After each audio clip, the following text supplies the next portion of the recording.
ముందుగా వేదిక టీవీ ప్రేక్షకులకు స్వాగతం. వేదిక టీవీ చేపడుతున్న సర్వే ఏదైతే ఉందో ఇది కేవలం ప్రజల అభిప్రాయాలు మాత్రమే. వేదిక టీవీ అభిప్రాయం కాదు. నిజాన్ని నిర్భయంగా ప్రజలతో మాట్లాడి చర్చించడానికి వేదిక టీవీ ఎల్లప్పుడూ కృషి చేస్తుంది. ఇందులో భాగంగా ఈరోజు నల్గొండ జిల్లాకు రావడం జరిగింది. మరి నల్గొండలో ఉన్నటువంటి ప్రజలు రేవంత్ రెడ్డి గారి పాలన విధి విధానాలు ఎలా జరుగుతున్నాయి, మరి రేవంత్ రెడ్డి గారు ప్రవేశపెట్టిన 6 గ్యారంటీలు కానీ సంక్షేమ పథకాలు కానీ ప్రజలకు ఏ విధంగా చేరవేరుతున్నాయి, మరి గతంలో కేసీఆర్ గారి పాలన ఏ విధంగా ఉంది అని ఇక్కడ ఉన్నటువంటి ప్రజల అభిప్రాయం తెలుసుకునే ప్రయత్నం చేద్దాం. సార్ నమస్తే.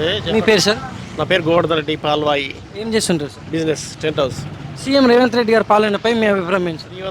సీఎం రేవంత్ రెడ్డి గారి పరిపాలన బాగానే ఉంది. కాకపోతే అతను సఫిషియెంట్ గా బడ్జెట్ లేకపోవడం, ఫైనాన్షియల్ డెఫిసిట్ ఇదని అతను సరే ఏం చేయలేకపోతుండు.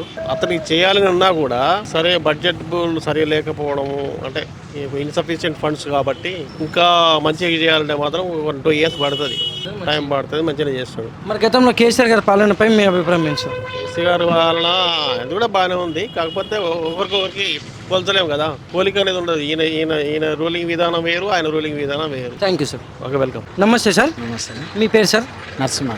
ఏం చేస్తుంటారు సార్? నేను బిజినెస్ చేస్తాను. సీఎం రేవంత్ రెడ్డి గారి పాలనపై మీ అభిప్రాయం ఏంటి సార్?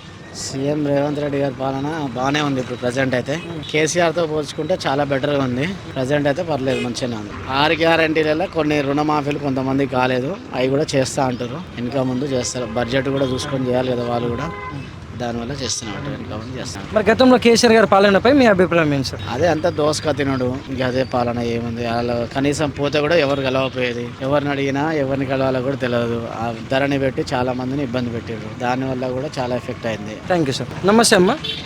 మీ పేరమ్మా? నా పేరు మణిమ్మ. ఏం చేస్తారమ్మా? మేము బిజినెస్ చేస్తాం. సీఎం రేవంత్ రెడ్డి గారి పాలనపై మీ అభిప్రాయం ఏంటమ్మా? సీఎం గారు మెడికల్ అదేంది ఆ గవర్నమెంట్ హాస్పిటల్ పోతే మందు సప్లై లేదు. రేవంత్ వచ్చిన కాడ నుంచి ఆడోళ్ళకు 1500 ఇస్తా అన్నారు, ఇవ్వలేదు. వేస్ట్గా బస్ ఛార్జ్ అని పెట్టింది, అది వేస్టే అది పెట్టడం. మళ్ళీ ఏమో ఆయన పరిపాలన అంత మాత్రం మంచిగా లేదు. ఇంకా ఏంటంటే 4000 ఇస్తా అని కూడా పింఛన్లు కూడా ఇవ్వలేదు. అదే 2000 రూపాయలే ఇస్తున్నారు. అట్లా చేస్తున్నారు ఆయన. ఏం పరిపాలన. జాబులు ఇప్పిస్తా అన్నారు, ఇంతవరకు జాబులు లేవు. జాబులు కూడా లేవు పిల్లలకి. చాలా రోజుల సంది ఎన్నో ఇబ్బందులు పడుతున్నాం మేము, పేదవాళ్ళం, మధ్యతరగతి కుటుంబం వాళ్ళము. ఆయన మాకేం ఇల్లు ఇస్తా అన్నారు, పేదవాళ్ళకు ఇల్లు కూడా ఇవ్వలేదు. దరఖాస్తు పెట్టుకున్నారా? పెట్టుకున్నాం. పేరు వచ్చింది కానీ ఏం టైం పడుతుంది అని అంటారు కానీ ఏం చేసేటట్టు ఏం పరిపాలన అంత మాత్రం బాగలేదు ఆయనది మాత్రం. గ్యాస్ది కనెక్షను తక్కువ చేస్తాం, 500కే ఇస్తామన్నారు. 1000 రూపాయలు తీసుకుంటూనే ఉన్నారు. 500కి ఇచ్చేది ఏం లేదు, వాళ్ళు ఇస్తలేరు. కరెంటు అన్నారు, కరెంట్ అని కిరాయికున్న కాడ కూడా మాకు కరెంటు బిల్లు మాఫీ చేయలేదు. ఇక అంతా అట్లనే. ఇక మాఫీ చేయకుంటే మరి మేము కిరాయికున్న ఇళ్ళకి మాఫీ చేయకుంటే ఎట్లుంటుంది సార్? మాఫీ చేస్తలేరు ఏరియా, మేము ఇబ్బంది పాలవుతున్నాము. అది మా పరిస్థితి. మరి గతంలో కేసీఆర్ గారి పాలనపై మీ అభిప్రాయం ఏంటమ్మా? అంటే మంచిగా పిల్లలకు పెళ్ళిళ్ళు చేసిన కళ్యాణ లక్ష్మి అని 1,00,000 రూపాయలు సహాయం చేసిర్రు కేసీఆర్. మళ్ళా పిల్లలకు గర్భిణీతో ఉన్న వాళ్ళకు కూడా సహాయం చేసిర్రు. కేసీఆర్ కిట్ అని అదని పైసలు కూడా బ్యాంకులు వేసిర్రు. ఆయన పరిపాలన అంతా మంచిగానే చేసిర్రు. కేసీఆర్ గారు మంచిగానే చేసిర్రు. ఆయన చేసిన కాడికైనా కూడా మంచిగానే చేసిర్రు. కానీ ఈయన ఒకటి చెప్పుడు ఒకటి చేసుడు, అది ఆయన చేసే పని రేవంత్ గారు. థ్యాంక్స్ అమ్మా. థ్యాంక్స్. అమ్మా చెప్పండి. మీ పేరమ్మా? ఉషారాని. ఏం చేస్తారమ్మా? షాప్లో ఉంటుంది. సీఎం రేవంత్ రెడ్డి గారి పాలనపై మీ అభిప్రాయం ఏంటమ్మా? బాగానే ఉంది, పర్వాలేదు చాలా వరకు. ఇప్పటివరకు అయితే ఇట్లా బస్సు ఫ్రీ అయినా కూడా బస్సు ఫ్రీ వస్తుంది. ఇప్పుడు మంచిగానే రైతు రుణమాఫీ వచ్చింది. మళ్ళీ రైతులకు డబ్బులు పడుతున్నాయి. ఇప్పుడు కరెంటు ఫ్రీ వచ్చింది. ఆయన గ్యారెంటీలో 6 గ్యారెంటీలో 4 అయినాయి. మంచిగానే రేవంత్ రెడ్డి చాలా మంచిగా చేస్తుండు. మనకి రోడ్లైనా ఏదైనా మంచి నీటు చేయటం, మనకెళ్ళి వాటర్ అయినా ఏదేని గురించి అయినా ఏదైనా ఆపతున్నా సాయం చేయటం, అన్నిటికి కూడా చాలా వరకు మంచిగా ఉంది. ఇప్పుడు రేవంత్ రెడ్డి చెప్పినట్టు చేస్తున్నా నాయకుడు అంటూ నాయకుడు మంచిగా చేస్తుండ్రు రేవంత్ రెడ్డి. అందరికి ఇప్పుడు మహిళలకు కూడా 2 లక్షలు 1,00,000 రూపాయలు ఇట్లా మహిళలకు ఇట్లా ఇచ్చిర్రు. డోక్రా పొదుపు నుంచి కూడా డబ్బులు వస్తున్నాయి. నెలకిన్ని కట్టుకోవడానికి వీళ్ళకి మహిళలకి చాలా వరకు కూడా ఉపాధి కల్పించిండు. చాలా మంచి రేవంత్ రెడ్డి అన్నయ్య చాలా మంచిగా చేసిండు. మనకి చాలా గొప్పగా చేసిండు. చాలా వరకు కూడా మంచిగా ఉంది. ఎప్పటికి కూడా ఇలా మంచిగా సాగితే ఆయన ఎప్పటికి మంచిగానే ఉంటాడు పరిపాలనలో కూడా. మరి గతంలో కేసీఆర్ గారి పాలనపై మీ అభిప్రాయం ఏంటమ్మా? కేసీఆర్ పాలన కంటే అప్పుడు కూడా కొంచెం మామూలుగా కానీ ఇవన్నీ ఏం చేయలేదు. చాలా వరకు కూడా ఆయన ఆరోగ్యశ్రీ వల్ల చాలా వరకు పిల్లలకి ఆరోగ్యశ్రీ కార్డు వల్ల కూడా చాలా వరకు హెల్త్ గురించి కూడా చాలా వరకు చూసిండు అప్పుడు అట్లా. ఇవన్నీ ఏం చేయలేదు కేసీఆర్. ఈయన చాలా వరకు కూడా రేవంత్ రెడ్డి మంచిగా చేస్తుంది. ఇప్పుడు మనకి ఆడవాళ్ళకి చాలా మంది వరకు కూడా బస్ ఫ్రీ వచ్చింది ఇప్పుడు మంచిగా. రైతుకు కూడా కొన్ని రుణమాఫీలు వచ్చినాయి. మహిళలకు కూడా డోక్రా వల్ల కూడా డబ్బులు కనుక సాయం చేసిండు. ఇట్టనే వ్యాపారం అది పెట్టుకోవడానికి లేడీస్ కి చాలా వరకు కూడా మంచి చేసి ఇల్లు కూడా ఇప్పుడు వస్తాయట కేసీఆర్ కూడా మనకి రానోళ్ళు కూడా రేవంత్ రెడ్డి గారి ఇందిరా మిల్లు వస్తాయట. పేరు అంటే మాది ఇంకా రాలేదు మాకు, మరి రావచ్చు చెప్పలేం. బహుశా అది కూడా చేయొచ్చు. ఇంకా 2500 కూడా లేడీస్ కూడా వేసేది ఉగాది వరకేస్తారని వచ్చింది మనకి. చాలా వరకు మంచిగా చేస్తున్నారు రేవంత్ రెడ్డి. థ్యాంక్స్ అమ్మా. నమస్తే సార్, మా పనులు మీ పేరు సార్? గౌస్ నా పేరు. ఏం చేస్తుంటారు సార్? ఆటో నడుపు. సీఎం రేవంత్ రెడ్డి గారి పాలనపై మీ అభిప్రాయం ఏంటి సార్? ఆయన పరిపాలన బాగాలేదంటున్నా. ఎందుకంటే ఫ్రీ బస్సులు పెట్టి ఆటోలకు ఎలాంటి సౌకర్యం లేకుండా చేసిండు. అదే జగన్మోహన్ రెడ్డి ఉన్నప్పుడు ఆంధ్ర సైడ్ లా అతనికి ఇన్సూరెన్స్ లేకున్నా ఆర్సీ లేకున్నా బండి నడిపే అవకాశం ఇచ్చాడు. సంవత్సరానికి ఒకసారి పైసలు కూడా ఇచ్చాడు. ఇతనిలో పరిపాలనలో ఆటోలకు చాలా ఇబ్బంది అవుతుంది సార్. ఆటో వల్ల బతకడం చాలా కష్టం అవుతుంది.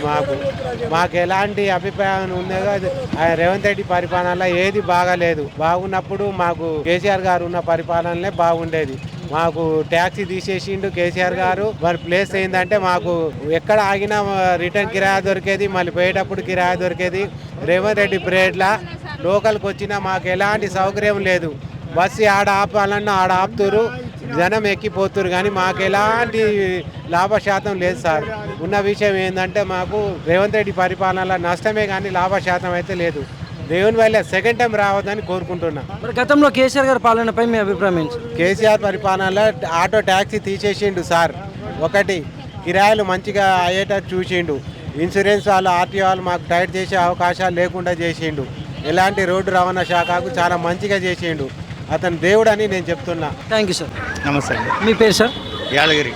ఏం చేస్తుంటారు సార్? కిరాణా షాప్. సీఎం రేవంత్ రెడ్డి గారి పాలనపై మీ అభిప్రాయం ఏంటి సార్? ప్రస్తుతం అయితే మంచిగా పరిపాలిస్తుంది కదా, అన్ని విధాలుగా రైతులను కూడా ఆదుకుంటుండు. నెక్స్ట్ మంత్ నుంచి సన్న బియ్యం కూడా ఇస్తుంటుంది కదా పేద ప్రజలకు. బెటర్గానే చేస్తున్నాడు, పర్వాలేదు, అంత బ్యాడ్ అయితే ఏం కాదు. నెక్స్ట్ అమలు చేస్తుంటుంది కదా, మిగతాయి కూడా ఇప్పుడు 4 అమలైనట్టుంది కదా. 2 రైతుకు ఎక్కువ డబ్బులు ఇస్తుండే అవి ఇచ్చిండు. ఉచిత బస్సు, ఉచిత కరెంటు 3, ఇంకొకటి గ్యాస్ 4 అమలైనాయి. ఇప్పుడు సన్న బియ్యం ఇస్తాడు. నెక్స్ట్ ఇందిరమ్మ ఇండ్లు అవి కూడా కంప్లీట్ చేస్తూ ఉంటుంది కదా 2 నెలల్లో. కాబట్టి అన్నీ ఆయన ఇచ్చిన గ్యారెంటీ అమలు చేస్తున్నాం, ఒకదాని తర్వాత చేసుకొస్తుంది. మరి గతంలో కేసీఆర్ గారి పాలనపై మీ అభిప్రాయం ఏంటి సార్? కేసీఆర్ కూడా బాగానే చేసిండు పరిపాలన. ఆయన కాళేశ్వరం కట్టించిండు. రైతుల గురించి ఆయన కూడా మంచి నిర్ణయాలు తీసుకోండు. కాకుంటే ఇప్పుడు ఏం చెప్తారు వీళ్ళు కాంగ్రెస్ వాళ్ళు, అతను అప్పులు చేసిండు, ఆ అప్పులకి వడ్డీలు కడుతున్నారు 1,00,000 కోట్లలో నెలకు అని చెప్పుకోతుండు.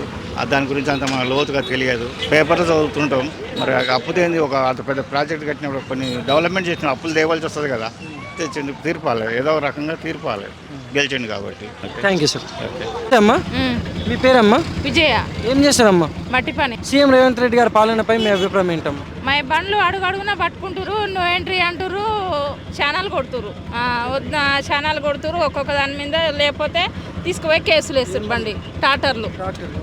ఎంత తీసేయమన్నా తీసేస్తారు. నైట్ నడవాలంటే మేము కష్టం చేసుకుంటారు, ఎట నడిస్తే నైటు అడుగున పట్టేస్తారు బండ్లు, బతకలేకపోతున్నాం. సార్ నమస్తే అండి. మీ పేరు సార్? నా పేరు బోడ ప్రభాకర్ సార్. ఏం చేస్తుంటారు సార్? నేను ప్రైవేట్ కాలేజీలో వర్క్ చేస్తుంటాను, అలాగే ప్రైవేట్ బిజినెస్ కూడా చేస్తుంటాను నేను. సీఎం రేవంత్ రెడ్డి గారి పాలనపై మీ అభిప్రాయం ఏంటి సార్? సార్, నేను ఒక సామాన్య వ్యక్తిగా చెప్పదలుచుకున్నాను. రేవంత్ రెడ్డి విషయంలో ఒకనొక సమయంలో ఒక మినిస్టర్ కావాలన్నా ఎమ్మెల్యేలు కావాలన్నా చాలా ఇబ్బందికరంగా ఉండే, కానీ ఈరోజు ఒక సీఎం అనే వ్యక్తి సామాన్య ప్రజల్లాగా ప్రజల్లో కలిసి తిరుగుతూ సామాన్య సంబంధించిన విషయాల పట్ల మరి అవగాహన కలిగి ఉండడం అనేది మీకు సంతోషకరమైన విషయం. ఎందుకంటే ఒకప్పుడు మరి కేసీఆర్ గారు అయితే కనీసం మంత్రులకు కానీ ఎమ్మెల్యేలకు కానీ అపాయింట్మెంట్ ఇవ్వని పరిస్థితి. ఈరోజు మరి రేవంత్ రెడ్డి గారికి వెళ్ళినప్పుడు మేము చాలా సార్లు 2-3 సార్లు కూడా గడవడం జరిగింది ఆయననే. దాన్ని బట్టి మేము ఆనందపడుతున్నాం. అదేవిధంగా గ్రూప్ 1, గ్రూప్ 2, గ్రూప్ 3 ఎగ్జామ్స్లలో చాలాసార్లు పేపర్ లీక్ అవ్వడం, ఎగ్జామ్ రాయడం లీక్ అవ్వడం వల్ల మన రిజల్ట్ ఆగిపోవడం, దాంట్లో నేను కూడా ఒకరిని. సో ఈసారి కాంగ్రెస్ ప్రభుత్వం వచ్చిన కానీ ఏ ఒక్కరోజు కూడా పేపర్ లీక్ అయిన ప్రసక్తి రాలేదు. దానివల్ల ఎలాంటి నిరుద్యోగులకు ఎలాంటి ఇబ్బంది కలగలేదు. కానీ ఎంతోమంది మా రిలేటివ్ ఒకతను గ్రూప్ 1లో సెలెక్ట్ అయిన తర్వాతకి తను పెళ్ళికి అన్ని ప్రిపేర్ అయిన తర్వాత ఆ జాబ్ క్యాన్సిల్ అయిందని చెప్పి ఎగ్జామ్ కొట్టివేయడం జరిగిన తర్వాత చాలా డిసప్పాయింట్ అయ్యి డిప్రెషన్కి వెళ్ళి సూసైడ్ చేసుకోవడం జరిగింది. దీనంతటి కారణం రేవంత్ రెడ్డి వచ్చిన తర్వాత మంచి ఎగ్జామ్లో రిజల్ట్ రావడం వల్ల చాలా వరకు నిరుద్యోగులకు ఉపాధి కల్పన జరిగింది. మరి కేసీఆర్ మాయమాటలు చెప్పి మోసం చేసింది తప్ప రేవంత్ రెడ్డి ఎంత అప్పు ఉందో అప్పు విషయాన్ని పబ్లిక్ చేసిండు. 7 లక్షల కోట్ల అప్పుల విషయాన్ని బయటికి తీసుకురావడం ద్వారా మేము కూడా గ్రహిస్తున్నాం. ఏం గ్రహిస్తున్నాం అంటే ఉన్న సమస్య ఏంది, అక్కడ డబ్బులు మనకి ఏ విధంగా పంచివేయలేకపోతున్న విషయాన్ని కూడా మేము కూడా గ్రహించడం జరుగుతుంది. అదే కాదు మరి మహిళలకు బస్సు విషయంలో అవుతుంది, గ్యాస్ విషయంలో అవుతుంది, కరెంటు విషయంలో అవుతుంది, అన్ని విషయాలు కూడా మేము ఆనందపడుతున్నాం. సో ఇదే కాకుండా రేవంత్ రెడ్డి విషయంలో ఇంకా జరగబోయే స్కీమ్ కూడా చాలా ఇంప్లిమెంట్ చేస్తారని మేము ఆశపడుతున్నాం. ఎందుకంటే ప్రభుత్వం అనేది వచ్చి 10 నెలలు అయింది కనుక 10 నెలలు అంటే ఇంకా కొంచెం సమయం పడుతుంది. దానికోసం ఏది చూస్తాం, ఏ విషయంలో కూడా మేము భయపడాల్సిన పని లేదు. మరి కేసీఆర్ మరి దళిత బంధు అని చెప్పిండు, నల్గొండలో అయితే ఒక్కరు కూడా దళిత బంధు రాలేదు. దాంట్లో నేను కూడా దళిత బంధు విషయంలో మోసపోయిన వ్యక్తిని. కానీ మరి కాంగ్రెస్ ప్రభుత్వంలో ఈ రోజు నుంచి మరి మనిషికి 3 లక్షలు 2 లక్షలు రుణాలు ఇస్తామని చెప్తున్నారు. దాన్ని బట్టి మేము నిరుద్యోగులు ఎంతో ఆశపడుతున్నాం. అదే కనుక సక్సెస్ అయితే అందుని బట్టి కూడా మేము కాంగ్రెస్ ప్రభుత్వానికి మా యొక్క ధన్యవాదాలు తెలియజేస్తాం. అదే కాకుండా చదువుకునే విద్యార్థులకు మరి మెస్ ఛార్జీలు పెంచడం జరిగింది. అందుని బట్టి కూడా మేము ఆనందపడుతున్నాం. ఎందుకంటే హాస్టల్లో ఒకప్పుడు మా పిల్లలు మేము చదువుకున్నప్పుడైతే మరి మెస్ సరిగా లేక బయట తినలేక ఎంతో ఇబ్బంది పడ్డాం. కానీ ఇప్పుడున్న హాస్టల్లో ఉన్న పిల్లలు చాలామంది కూడా చదువు విషయంలో తిండి విషయంలో సాటిస్ఫై అవుతున్నారు. అందుని బట్టి కూడా మేము రేవంత్ రెడ్డి గారిని గౌరవిస్తున్నాం. మరి గతంలో కేసీఆర్ గారి పాలనపై మీ అభిప్రాయం ఏంటి సార్? కేసీఆర్ గారు ఏం లేదండి, అలా కోటరెడ్డి వారికే పనిచేయడం జరిగింది. వారికి వ్యక్తిగతంగా ఎవరైతే అనుకూలంగా ఉన్నారో వారికే పండించింది తప్ప వ్యతిరేకంగా ఏం కూడా సలహాలు ఇవ్వలేదు, ఏం సహాయం చేయలేదు. కానీ ఈరోజు సామాన్యునికి న్యాయం జరుగుతుంటే మేము కాంగ్రెస్ ప్రభుత్వాన్ని గౌరవిస్తున్నాం. Thank you sir.